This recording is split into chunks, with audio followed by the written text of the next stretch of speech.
You meet someone, the chemistry is instant. Within 2 weeks, you're texting constantly. Within a month, you're saying, I love you. Within 3 months, you're planning a future. It feels right, it feels intense. And then 6 months in, it falls apart, the fights start. The person you thought you knew becomes a stranger. And you're wondering, how did something that felt so right go so wrong? Here's what nobody tells you. The relationships that rush don't fail because you picked the wrong person. They fail because intensity isn't intimacy. And feeling everything fast doesn't mean it's real. It means your brain is flooding with chemicals before you've actually gotten to know them. When you meet someone and the chemistry is intense, your brain releases dopamine, oxytocin, and norepinephrine. These chemicals create what feels like love. But it's not love yet, it's infatuation. And here's the critical part, that dopamine rush is the same neurological response as cocaine.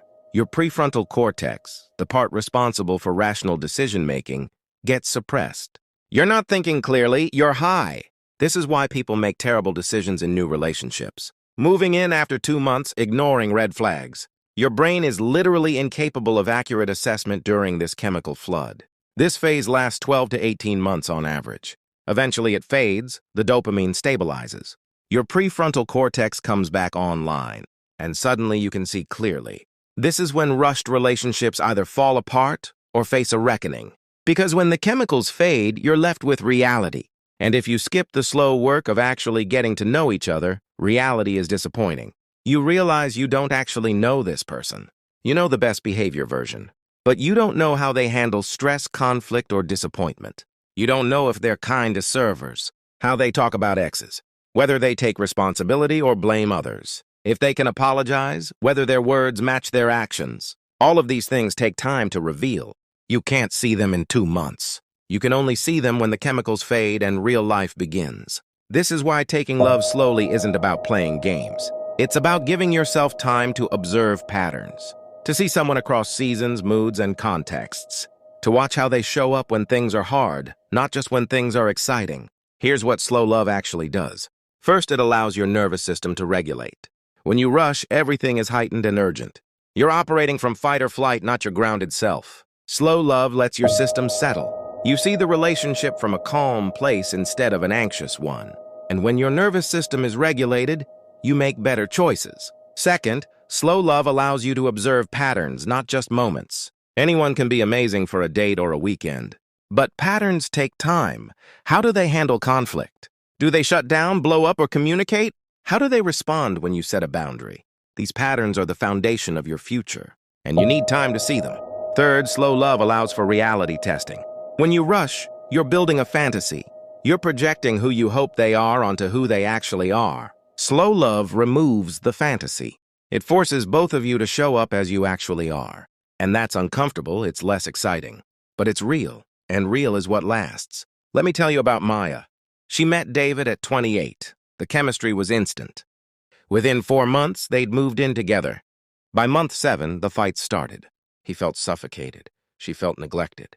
By month 10, they broke up, both devastated and confused. Here's what happened. They skipped the foundation. They moved from chemistry to commitment without building the in-between.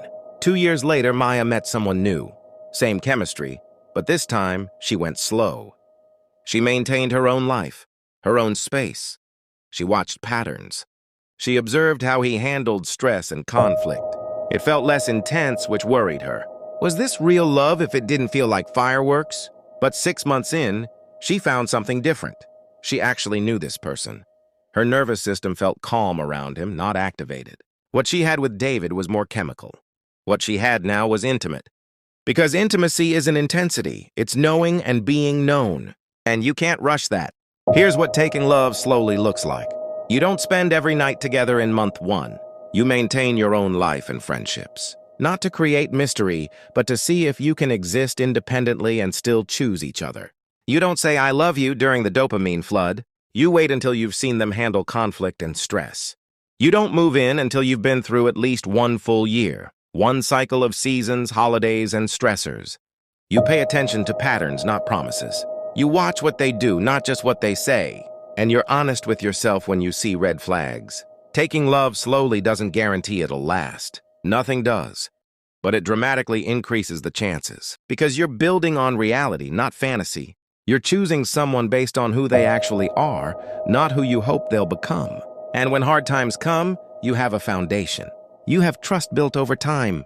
You have evidence they can handle conflict and respect boundaries. You're not wondering who they really are because you know. So the next time you meet someone and the chemistry is electric, pause. Remember that intensity isn't intimacy.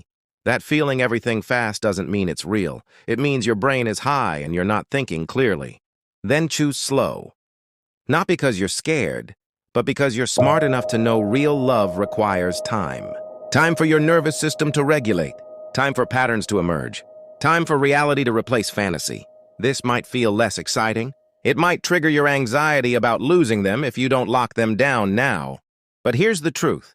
If someone is right for you, slow won't scare them away. It'll filter out people who only wanted intensity, not intimacy. And it'll allow the right person to build something real with you. You can't speed up what needs to grow. You can force intensity, you can manufacture urgency, but you can't rush actual connection. That requires time, repetition, and reality. The relationships that last aren't the ones that felt most intense at the start. They're the ones built slowly, carefully, with eyes open. So take your time. Trust that if it's real, slow won't ruin it. It'll deepen it. Real love isn't found fast. It's built slow. And the wait is worth it. Because intimacy can't be rushed. So go slow, watch patterns, trust time, and build something that lasts.